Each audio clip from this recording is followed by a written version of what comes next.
ಯದು ಎಲ್ಲಿ ಹೋಗ್ತಿದ್ಯಾ? ಈಗ ತಾನೇ ಆಫೀಸಿಂದ ಬಂದಿದ್ಯಾ, ಮತ್ತೆಲ್ಲಿ ಹೋಗ್ತಿದ್ಯಾ? ಅಜ್ಜಿ, ಮಾಡಕ್ ಎಷ್ಟು ಕೆಲಸ ಇದೆ ಗೊತ್ತಾ? ಒಳ್ಳೆ ಫೋಟೋಗ್ರಾಫರ್ನ ನೋಡ್ಬೇಕು, ಇನ್ವಿಟೇಷನ್ ಡಿಸೈನ್ ಸೆಲೆಕ್ಟ್ ಮಾಡ್ಬೇಕು, ಜುವೆಲ್ ಸೆಲೆಕ್ಟ್ ಮಾಡ್ಬೇಕು, ಫುಡ್ ಕ್ಯಾಟರಿಂಗ್ ಅವ್ರನ್ನ ನೋಡ್ಬೇಕು, ಬಟ್ಟೆಗಳನ್ನ ನೋಡ್ಬೇಕು, ಎಷ್ಟು ಕೆಲಸ ಇದೆ ಗೊತ್ತಾ? ಅದ್ ಸರಿ, ನೀನ್ಯಾಕೆ ಹೀಗೆ ಬಾಗ್ಲು ಮುಂದೆ ನಿಂತಿದ್ಯಾ? ಯಾಕೆ ಮನೆಗೆ ಯಾರಾದ್ರೂ ಬರ್ತಾರಾ? ಅದು ಅದು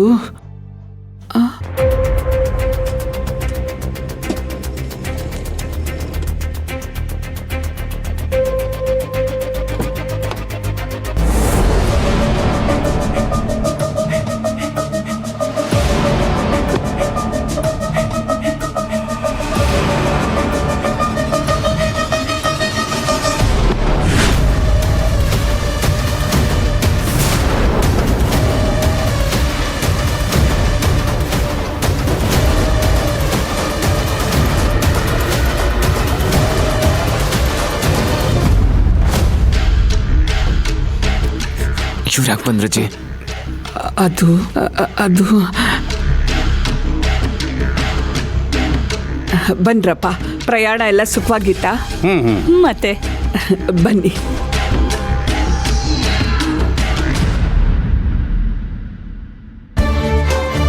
ಅಪ್ಪ, ಆಲ್ರೆಡಿ ರೆಡಿ ಆಗ್ಬಿಟ್ಟಿದ್ದೀರಾ? ಟೈಮ್ ಅಂದರೆ time. I am so sorry, am I late? Of course. ಬೇಗ ರೆಡಿಯಾಗಿ ಬನ್ನಿ. ಪ್ರಭಾ ಎಲ್ಲಿ? ಇನ್ನೇನು ಬರ್ತಾ ಇರ್ಬೋದಪ್ಪ. ಬರ್ತಾ ಇದ್ದೀನಲ್ಲ, ಬಂದಾಯ್ತು. ಒಳ್ಳೆಯದು. ನಾನಿನ್ನ ನೋಡ್ಲೇ ಇಲ್ಲ ಪ್ರಭಾ. ತೇಜು ಮಲ್ಲಿಕಾ ಆಲ್ರೆಡಿ ಬಂದಿದ್ದಾರೆ, ರೆಡಿ ಆಗ್ತಿದ್ದಾರೆ, ನೀವು ಹೋಗ್ಬಿಡಿ. ಸರಿಯಪ್ಪ. ಪ್ರೀತು ಎಲ್ಲಿ? ಅವ್ನು ಹೊರಟಿರ್ಬೋದಪ್ಪ, ಇನ್ನೇನು ಬಂದ್ಬಿಡ್ತಾನೆ. ಅಷ್ಟ್ರಲ್ಲಿ ನಾವು ರೆಡಿ ಆಗ್ಬಿಡ್ತೀವಿ. ಓಹ್, ಫೈನ್. ಛೇ, ಈ ಪ್ರೀತು ಎಲ್ಲಿದ್ದಾನೋ ಏನೋ. ಇವತ್ತಂತೂ ಅಪ್ಪ ಅವನ್ ಬರ್ದೆ ಹೊರಡೋ ಥರ ಕಾಣಿಸ್ತಾನೆ ಇಲ್ಲ. ಎಷ್ಟೊತ್ತು ಕಾಯ್ಬೇಕು ಏನೋ. ಓಕೆಪ್ಪ.